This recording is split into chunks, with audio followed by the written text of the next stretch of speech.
for the Joan Quinn Profiles. As an editor for Andy Warhol's Interview, the Los Angeles Herald-Examiner, LA Style, and Detour magazines, Joan covered the social set, the Hollywood hotshots, the international art scene, the mysteries of food, the excitement of travel, and the fabulous world of fashion. Joan continues to find creative people on the cutting edge who make things happen. Here's Joan Agajanian Quinn. Hi, I'm Joan Quinn, and welcome to the Joan Quinn Profiles. Waiting to be profiled is author, pop culture guru Charles Phoenix, and author-astrologer Carolyn Reynolds. Charles Phoenix was born in Ontario, California, a suburb of Los Angeles, and raised in the nearby Pomona Valley. You attended Fashion Institute. I did. And were you planning to be a fashion? I was a fashion designer for 10 years. Excuse me. No, that's okay, that's okay. So you did go to fashion school to be a fashion designer? Yes, and I became one, and it was totally great and everything, and after 10 years I said, you know, that's it, I've had it, time to do something else. What did you design? Well, women's clothing, better appliqued, embroidered, beaded, everything was manufactured in the Orient, and it was very fun. We used to go back and forth to the Orient a lot, and it was great, totally great. But I said, you know what, I want to do something else. So I decided that I wanted to buy and sell classic cars, which I had been collecting while I was 50s cars, so that's this 50s thing. While you were designing clothes? Right. While you were going to school? When I was designing clothes, I was able to collect cars because, you know, the money was good, so things were flying high. So I started then buying and selling classic cars. What was your label before we go? Nanel, Bedalia, Zotto Artwear, Oh, you did a lot. EB. Oh, so you did have the money coming in. It was great. It was totally great. And also, 50s cars weren't very expensive. Well, they were beginning to get expensive 10 years ago, yeah. But I was a good shopper, and I would find some really great bargains, and then, you know, keep them for a few years, and then turn around and make a big profit on them. So actually, the pop culture did relate to what you were doing in the fashion design. Well, yeah. You kept it going. Yeah, I got interested in design, period, because I was interested in, as a child, in 50s cars, visiting my dad's car lots. He had used car lots, and they were full of cars, so I got into that. From there, I got into art and fashion, so I decided I want to be a fashion designer, and yada da da da, on here we are. And there you were. Right. But your first book was about cruising the Pomona Valley. Well, the area where I grew up, right, the Pomona Valley, in the heart of beautiful, sunny Southern California. And, you know, I grew up there, and it's a suburb of Los Angeles, as you said, and when I moved to the city when I was 19, I would say I'm from the Pomona Valley, and it's 45 minutes away by car, but nobody knew a thing about it, and they all, like, went, ooh, you're from the Pomona Valley, and I'm like, you know, I got to do something to change the image. So I documented art, architecture, and attractions in the Pomona Valley between 1930 and 1970. Well, how did you do it? Because were some of the 30s buildings knocked down, or was it still pretty much intact? No, not really. I mean, a lot of it, just like everywhere. I mean, progress has taken its toll on everything, for better and for worse, I guess. But I just went around to historical societies, libraries, people's personal collections, and I looked for photos. I'm into photos. I'm a very visual person. So this, the Cruising the Pomona Valley book and this new book, Southern California in the 50s, are very photo-oriented.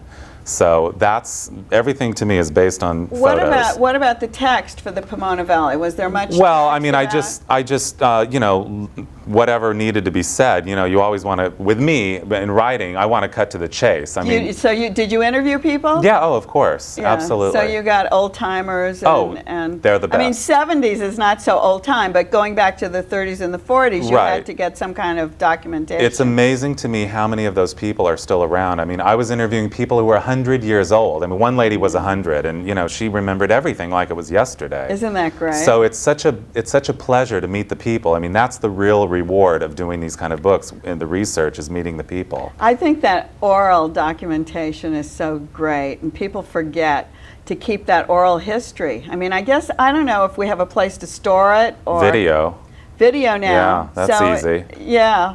Yeah, people are getting into that, and I think it's so important too, because you know, there's nothing like it coming from the horse's mouth. I know. That's it. And then you see what actually was going on from that person. Absolutely. So then your next book was the Fabulous Las Vegas. In the 50s. Which is not California. Right. Maybe we could call it a suburb of California. Well, it actually, it kind of was. It was a suburb of Hollywood, really. That's how it kind of started. Yeah, that's interesting. You know, when they started building this strip and all the big That's casinos and stuff, I mean, the strip really blossomed in the 50s. And it was Hollywood's backyard. I mean, it was the place where the glamorous people of Hollywood went to play, and then it became every man's playground. But in the beginning, it really wasn't that way. It was kind of a glamorous place. You didn't have a Hollywood book that led into that Las Vegas book. No Hollywood books. To me, Hollywood has been covered and covered and covered and then covered more. And I didn't think that it really needed to be overly covered. So what happened in the Las Vegas book? What period was that? Well, the 50s. And again, it's a picture book, Fabulous Las Vegas in the 50s. It is a total picture book about that area in the period. And it's great. It's very visual. It's, you know, I try to choose images very carefully to inspire the reader and then give, you know, some written information below to let you know what you're looking at. Did you go to Las Vegas and live? No, I didn't, but I did go there, and I actually didn't end up interviewing that many people, but I did interview this showgirl, and she was so interesting. I mean, she told me stuff that, you know, even shocked me, you know. So they were expected to be a lot more than showgirls in the 50s. From the 50s. Yeah, that was their big thing there.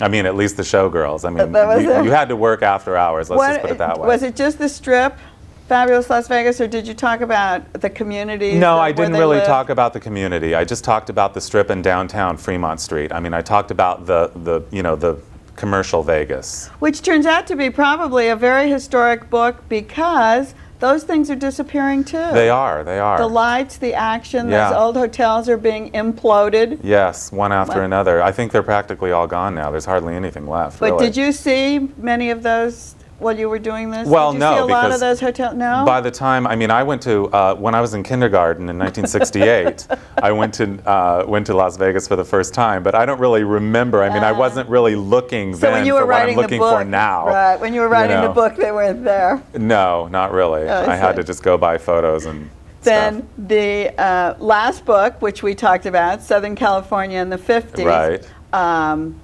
Which is subtitled Sun, Fun, and Fantasy. Right, which is what it was. Tell us a little bit about the sun part of it, the fun part of it. Well, the sun part of it was the weather in Southern California allowed the people here, during the 50s especially, is when it really kind of blossomed, to really live a completely different type of lifestyle than people lived in the Midwest and the East Coast.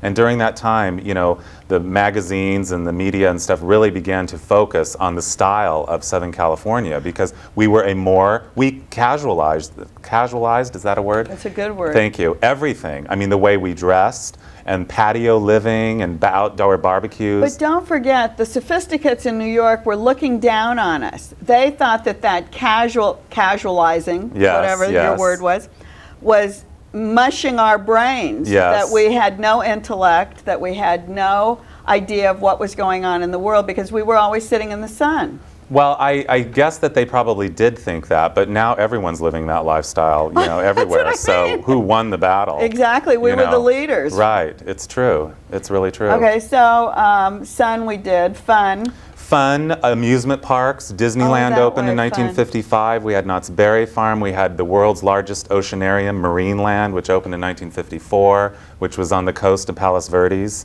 a gorgeous location. It closed. Santa's Village opened in 1954. In Santa Monica, there was a big amusement park that opened in 1958 called Pacific Ocean Park. Oh, right. So, POP. POP, right. So there were tons of amusements. The fun, the architecture, I mean, things were very, you know, celebrated and you know, overdone and colorful and whimsical. It was a fantasy. It was the space age, but there was also a lot of themed environments, like Western themed environments. There were lots of internationally themed environments, like, you know, French restaurant that looked totally kitschy French and were we drawing tourists to these places? Absolutely. Southern California by the 1950s had become a huge tourist attraction, absolutely. And it was all of those things, many of which are gone now. Yes, and many of which still survive. Another thing in the 50s in Southern California is we exploded with a freeway system.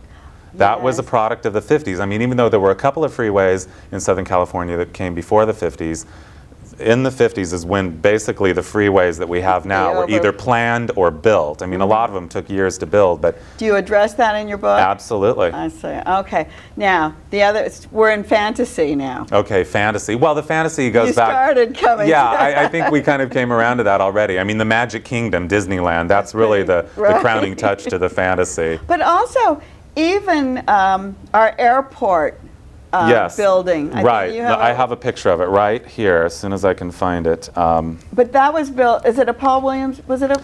Well, a few architects worked on this. I don't know if I've got it in the right spot there for you. But this is the theme building. Oh, a few architects worked on it. Right. This is the theme building, which was built in 1960, designed though in 1958. It was and still is the centerpiece of the LA International Airport.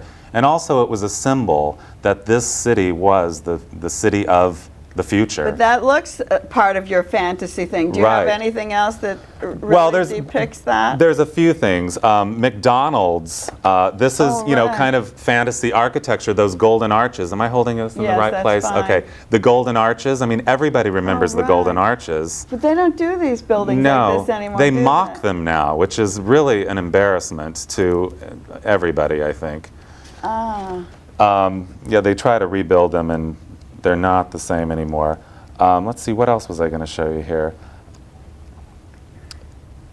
Actually, here's something I want to show you. This was a proposed place that was to be built in Irvine called International Market Land in 1959.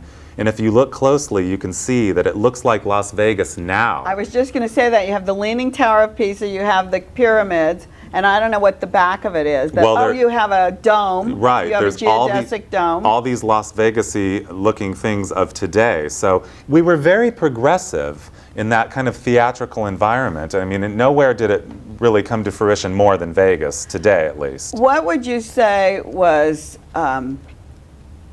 the best thing about the 50s, the 60s? No, let's go to the 60s, 70s, and 80s. The 60s, 70s, and 80s, gosh, I haven't really been studying those eras. But, to me, there's something wonderful about every era. There is no question about that. And I am interested in all eras, not just the 50s. Because I can see another book coming in. It just happened to fall into place. But one of the reasons why it happened to fall into place is because so much happened here in Southern California in the 50s. So much happened in Las Vegas in the 50s. That's why I wrote these books. Yeah. I mean, of course I could write Southern California in the 60s, but so many things started in the 50s, and basically the 60s was kind of continuation of the 50s, and even the 70s, and even now, I mean, the lifestyle that we have. It really goes back to that. We're thinking about going back and buying those wonderful 50s houses, redoing them. And they're wonderful. And preserving them and making them national treasures. We only have a couple of minutes left, Charles, and I know we've asked you so many questions, but one thing you do is a slideshow called God Bless Americana. Right. Can you give us a little overview? Yes, my real passion, as I said, is pictures. And what I do every Saturday is I go around to estate sales, yard sales, flea markets, and thrift shops, and I buy nothing but people's old slides and home movies. You're kidding, that's my big thing in life. So anyway, from the slides, from these original 35mm slides, 35mm slides, these vintage slides from the 40s, 50s, and 60s. I put together these slideshows, and it's a whole series. The first one is called God Bless Americana, and it's the Retro Vacation Slideshow Tour of the USA. But what do you do? Make up the dialogue that goes with it? I look through the person's whole collection, so I'm able to pick and choose what I'm going to show and tell something about these people. And then, it's the first one, as I said, is a tour around the United States. So you see kitschy tourist traps, roadside attractions, long-lost relatives. So if you went to a yard sale and found some of my slides, you just pick out when I went to wherever I went? Well, I would covet all of them, and then I would look at them, and I would learn from them, I would absorb, Can you recognize places? Oh, absolutely, absolutely. And do you say that this is from a family in Norwalk or in Huntington Park? You have totally got it. Is that right? That's what I totally do. I tell the truth. I mean, the truth is so much more interesting. I don't need to fantasize about these things because the truth is there. When you see the picture, and when I've got the background from having looked at the rest of their collection, I'm now doing God Bless Americana Part 2, which is the Retro Vacation tour of Southern California. Where do you do those slideshows? Well, I do them in little theaters around town, and basically that, and Do you museums. do them for charity events? I haven't, but I could. That would be great. Yeah. Well, we loved having you. And Thank we you. loved hearing about that slideshow. I think it's so interesting. Well, I'll put you on my mailing Oh, list. good. I can't wait. Great. Don't go away. Thanks for watching, Charles, and be ready for Carolyn Reynolds, who's our astrologer. We'll be right back.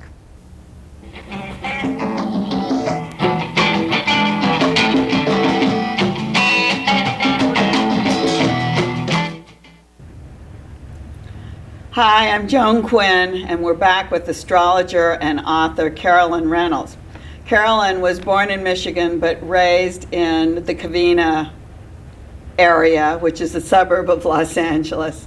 She's been an astrologer for more than 20 years and has written The Book of Lovers and a companion text to Linda Goodman's Relationship Signs, and she'll tell us about her new book on astrology, which is Astrology on the Job. How did you get into this field of astrology? You know, I started in about 1969. I had a little shopper, which is still in existence in Murrieta, California, called the Bargain Bulletin. And I was looking for space, you know, I didn't have enough ads, so I wrote an astrology column. Problem is I didn't know a thing about it at the time. I felt so terrible when people were reading it that I started studying, and then I just fell in love with astrology. How could you write a column on astrology? Just kind of making it up? I was just a child. I really was. And I had no idea of the consequences, you know, that wasn't a good thing to do. And so then I started studying. I've never stopped studying. I actually went to school, and I travel around periodically, and now I teach as well. Oh, where do you teach? For the American Federation of Astrologers. I teach whenever they have their conventions and other astrological associations. Do you have to have so many hours to become an astrologer? You do have to have so many years, actually, and then you have to take quite a few tests. Do So, you? yeah. So who sets that criteria? American Federation has a board that sets it, and they always have professional astrologers. Like Sidney Omar is on that board. But and then do they have just workshops, or is there actually a school that you can go to? They have workshops, but there is actually a school that's just opening up. I believe it's in Oregon. Is that right? But I studied in Las Vegas for some time. I went there because some of the teachers from Arizona would be there. So I had a wonderful... Are there different categories of astrologers? Are there different levels? I don't know how to ask you that. There is just one certification. You're either a professional or you're kind of not. You either pass the test or, I see. or it's over. I mean, are there different types? There are different types. professionals? There are astrologers who deal with business astrology, personal relationships, astrologers who help set up times for you to start a business or times to get married, or there are astrologers who deal in stocks. Is that right? Yeah. So they just specifically guide you in those areas? Yeah. Like specialties of those? Yes, specialties. Mhm. And what is your specialty? I would say mine is relationships. I like to see the match and the compatibility for people. You wrote, you say, a companion book. Why do we call it a companion book to Linda Goodman? She wrote Sun Signs. Was Love she Sign. one of the first? She was one of the very first, and actually she was the first astrologer to ever make a bestsellers list.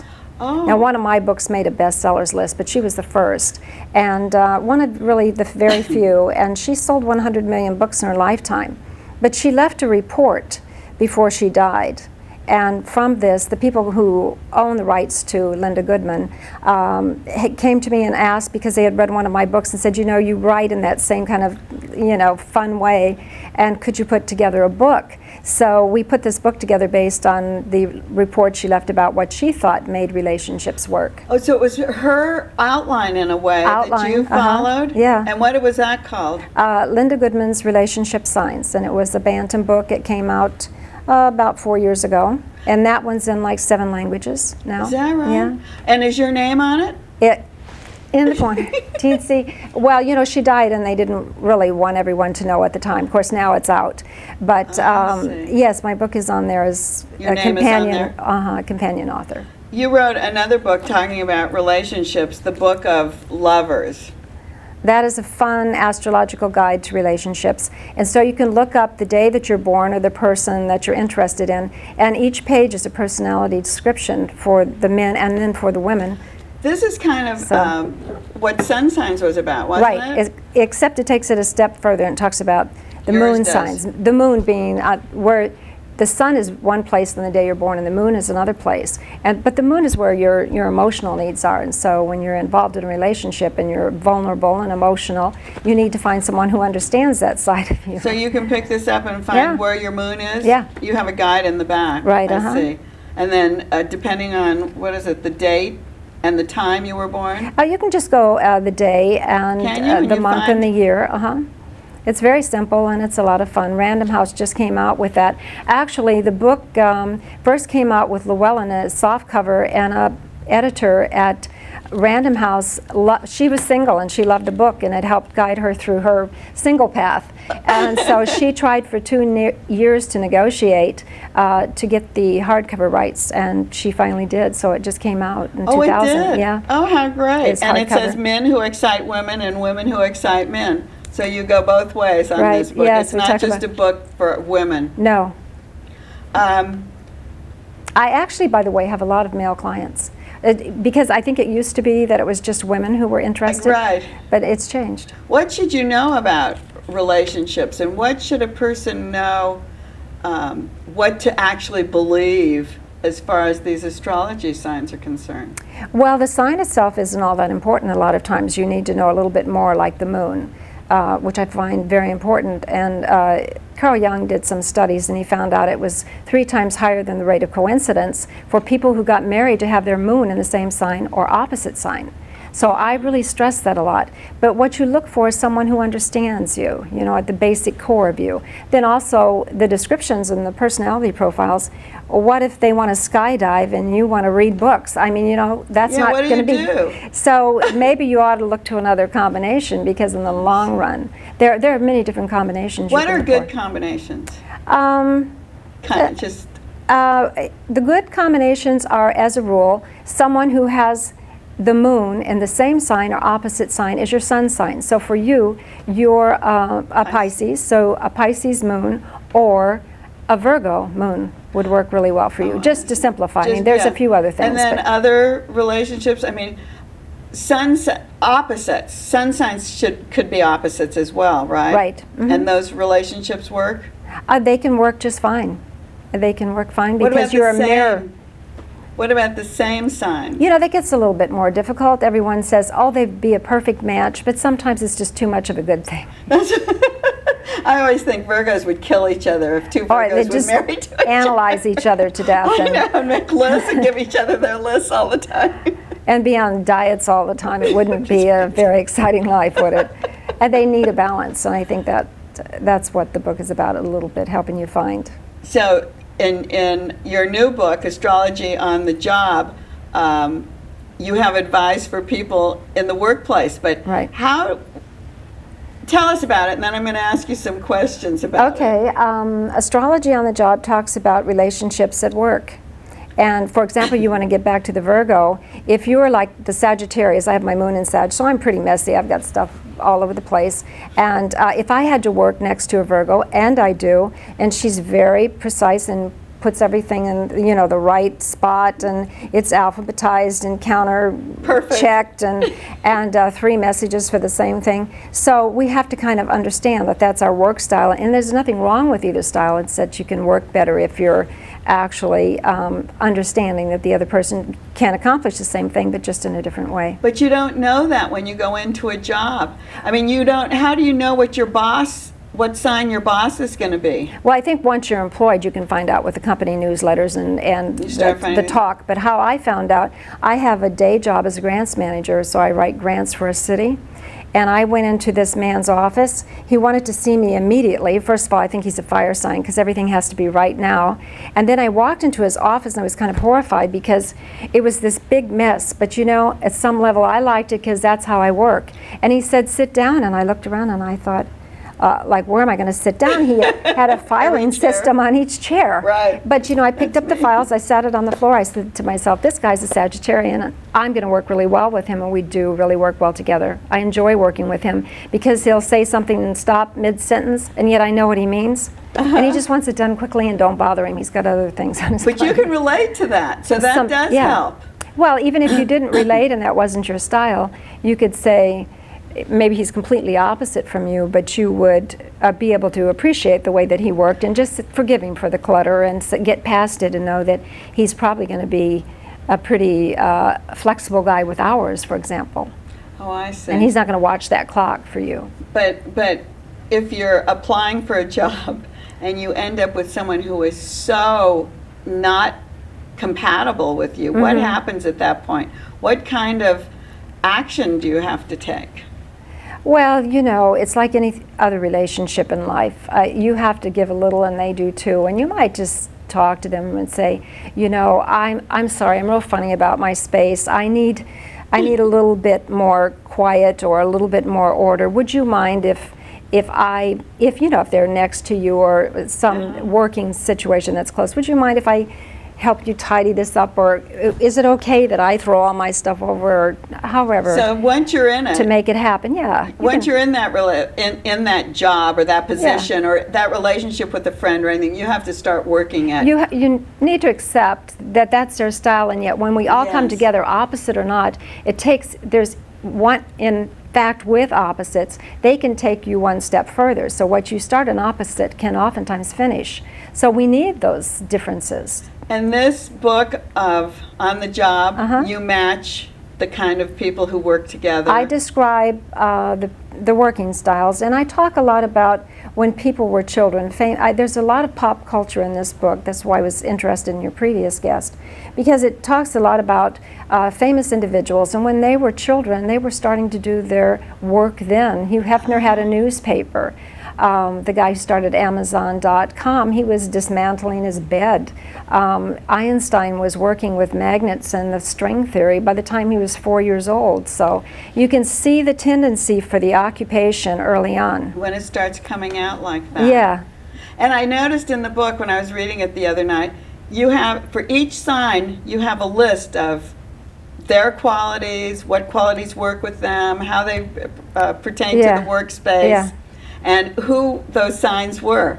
So you can follow through with just like what you were saying. Just like, you know, it talks about Madonna and John F. Kennedy and Jennifer Lopez or J-Lo and their styles. And you wouldn't want Madonna and Jennifer probably working together because, once again, they're matching. It's probably too much of a good thing. But with John Kennedy Jr., he worked that very random style and in fact named his businesses Random Enterprises, which I thought was quite interesting. Because it reflects it was a reflection of the way he kind of thought about, I'll try a little of this. He was a lawyer, he was a publisher, but most of all, he was a very, you know, kind individual. And we talk about that in the book, that, you know, yes, everybody has their bad days, but there are basic characteristics of kindness and goodness in each of the signs. I think that's what we have to remember. Yes. And we'll take that away today, that all of us have kindness and goodness in us. And I thank you for coming up. Thank you so much. Had a long drive. We appreciate it. And we thank you for watching the Joan Quinn Profiles today. Keep writing your letters to 777 South Figueroa, 44th floor, Los Angeles, 917. And we'll see you next time on the Joan Quinn Profiles.